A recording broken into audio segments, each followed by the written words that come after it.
pride in their official divorce rate of only 8%. They attribute this to the fact that in India, 90% of the marriages are arranged. They even say that it's a better arrangement than love. In the West, however, it's only 50%. We will now see what a priest thinks about forced arranged marriages and whether he has experienced real-life scenarios where a girl has been forced into a marriage. We also go into a school to find out what teachers from different ethnic groups think about forced arranged marriages and whether they would ever get into a forced marriage themselves. आप क्या सोचते हो इस topic के बारे में? जैसे आपने बोला था कि पर्सनल लाइफ है. अगर कोई बच्चा अपनी शादी के लिए मानता उसका मन नहीं कर रहा है शादी कराने के लिए, तो उस पर हम दबाव नहीं पा सकते कि आपने करानी जरूरी है.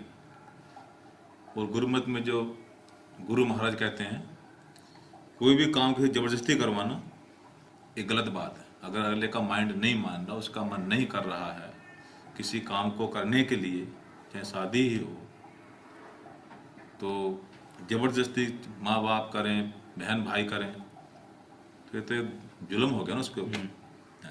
To be honest, I don't know too much about it. It's pretty much only what I hear in the news is the information I know about it. So I guess you could say that from what I'm aware of, it's mainly like a negative sort of view on it, just because you hear all those horror stories in the news about, 14-year-old girls disappearing from school and not being seen again because, they've been whisked away to marry someone against their will. I would say I'm against them. By arranged marriage, arranged by somebody other than the people that are getting married, I'd be against them. I think any marriage, any wedding should be done after great thinking by the couple involved and shouldn't really have anything to do with parents or friends. कभी इस गुरुद्वारे में या कभी आपने किसी के साथ बात की है जो ऐसे काम हुए हैं? नहीं, ऐसा हमारे लाइफ में तो कोई केस नहीं आया. अगर लड़का लड़की यहाँ पर शादी कराने के लिए आ भी जाते हैं ना, अगर लड़की मना करती मैंने शादी नहीं करानी, तो हम नहीं करा सकते. मतलब कि लड़का मना करता मेरे को शादी नहीं करानी, जब तक दोनों की सहमति नहीं है वो शादी नहीं हो सकती. I have. It wasn't a forced marriage in that it never actually went through, but a friend of mine that I used to work with, her parents were quite keen to have her marry somebody that they approved of, but she was not in love with and she didn't like them and she didn't actually want to marry the person.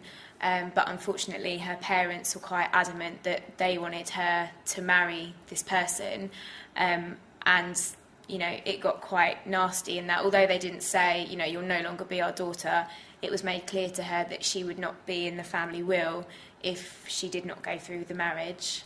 So that was the only case I've ever come across myself. More serious perhaps is in my experience of 13 years teaching, I know two girls in particular who told me that they were prevented from going to college and had their plans for further education interrupted because one had to go to Pakistan to marry somebody, or at least go through the processes of having an arranged marriage. I've no way of knowing whether it actually took place. And somebody I know here who couldn't go to stay on at the sixth form because the family had different plans for her, and that involved getting married, I think, with somebody here. How did you find it? How were you feeling at the time? Well, I didn't know anything about it until Nam said to me, oh, they're going on holiday. I thought, oh, great, holiday. And then they just left me there basically with this guy and his family really. I didn't know what to do. I told my mum what's going on. She was like, oh, don't worry, it's fine, you were going to go back, you just stay here and we'll come back for you. I thought, it's my mum, she's going to come back for me. So I stayed there for a bit. And then the family that I was staying with said to me, brought me all this stuff, gold, saris, really heavy, saris, and I thought, oh, who's getting married? And they were just you are. I was like, no. And turned out that, you know, it was me that was getting married, and I had to go through with it, but I called my mum and she was like, you do it, because otherwise you're going to bring shame on flesh. I don't know, I really don't know, because I don't feel like I can really trust anyone. Like, I don't know if they're going to turn around and say to me, oh, you know, you're going to get married.